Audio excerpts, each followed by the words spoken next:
L'épidémie de burn-out, c'est un mal moderne, on en parle peu, mais par exemple, il y a 5 ans, au plus fort de la pandémie, c'était 2,5 millions de salariés qui étaient concernés, selon un sondage Opinionway. Alors, je crois que le burn-out est un symptôme parmi d'autres d'une organisation du travail de plus en plus souvent dénuée de sens. Le burn-out, ça n'est pas du tout la dépression du flemmard et encore moins le ouin-ouin d'une société de confort.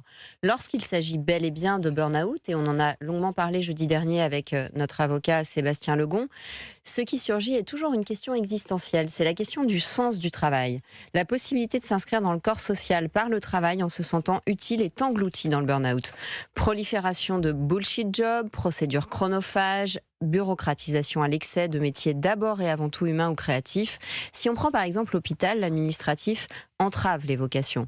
Dans l'entreprise, les objectifs sont parfois dénués de sens, les directives incohérentes. Les professions libérales ne sont pas en reste. Les avocats, architectes, médecins étouffent sous les normes et les procédures.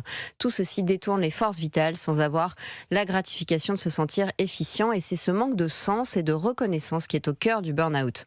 Alors évidemment, on vous sortira dans certaines entreprises la ritournelle du team building, du sense-making et autres niaiseries énumérées en anglais qui renforcent la dimension d'exclusion à l'égard des plus anciens.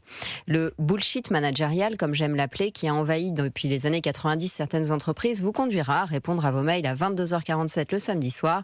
Mais à côté de ça, on vous parlera de méditation de pleine conscience, de workshop et d'évaluer à coups de smiley et de petites étoiles la qualité d'une initiative entre guillemets feel good et tellement inclusive.